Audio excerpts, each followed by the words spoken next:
All the projects Lucasfilm has released under Disney, and it stands as a rare critical triumph, one that dared to take Star Wars in a more mature and politically driven direction.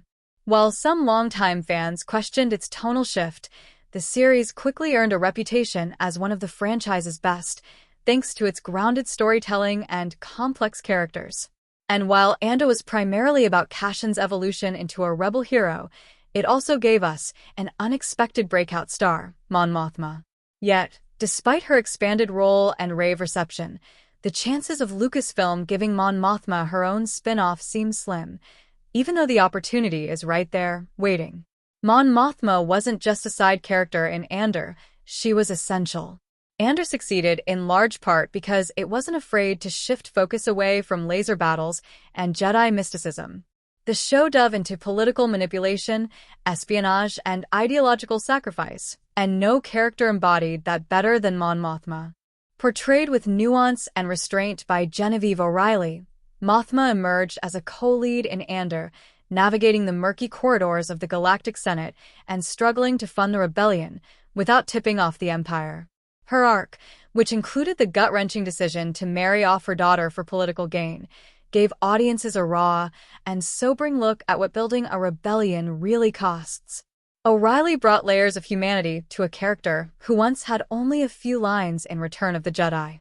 Thanks to Andor, Mon Mothma is no longer just a figurehead. She's now one of the most compelling leaders in the Star Wars canon. Her story has gaps begging to be explored.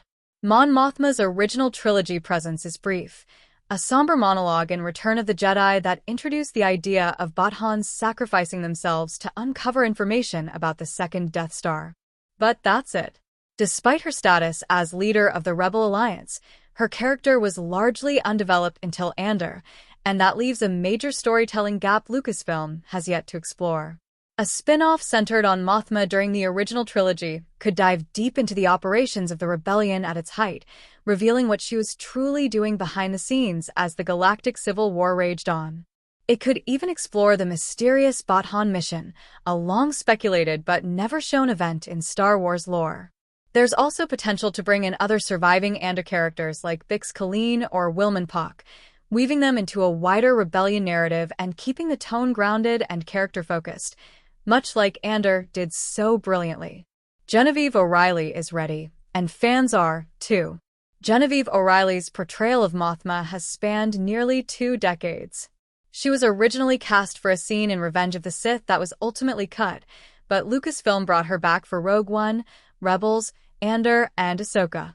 That's more screen time than many major Star Wars characters get, and she's made the most of it. In Ahsoka, we see Mothma as the leader of the New Republic, facing new challenges in a post-Empire galaxy. That alone opens the door for a political thriller set after the original trilogy, where Mothma struggles to preserve democracy in a galaxy that's seen too much war.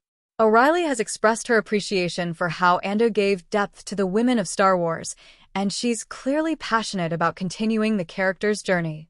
With her established fanbase, growing critical respect, and narrative potential spanning both the Rebellion and New Republic eras, there's no reason Mothma couldn't carry her own series.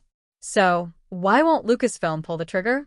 Despite the critical success of Andor and the acclaim O'Reilly has received, there's been no official talk of a Mon Mothma spin-off. One reason may be that Andor showrunner Tony Gilroy, whose distinct writing style helped elevate the show, isn't currently developing future projects. Lucasfilm may fear that a series without Gilroy's signature voice might feel like a step down. There's also the commercial reality. Star Wars spin-offs not centered on Jedi or legacy characters like Obi-Wan or Boba Fett tend to get less mainstream attention. Andor itself, while beloved by critics and core fans, didn't dominate pop culture conversation in the way The Mandalorian did. A Mon Mothma series, especially one focused on political intrigue, might not be seen as marketable enough by the broader Disney Plus audience. But that's short-sighted thinking. Star Wars needs diversity in tone and genre if it wants to remain fresh. And with the right creative team, a Mon Mothma show could be the next bold step, not just another spin-off, but a compelling continuation of what made Andor great. Final thoughts. A Mothma series is obvious, which is exactly why it might never happen. Mon Mothma is exactly the kind of character Star Wars should be focusing on: complex, principled, and deeply human. Her presence in Andor proved that quieter political stories can be just as gripping as blaster fights. And with so much of her timeline unexplored, her story is rich with possibility. Yet the very things that make a Mothma series exciting, its subtlety, its moral complexity, its political focus, may also be why it never gets made. It's a risk, and Star Wars hasn't always been great at taking those when it comes to live-action storytelling. Still, for fans who fell in love with Anda's mature, thoughtful vision of the galaxy, the desire for a Mothma-focused follow-up isn't going anywhere. And with Genevieve O'Reilly firmly cemented as the definitive face of the character, all Lucasfilm needs to do is say the word.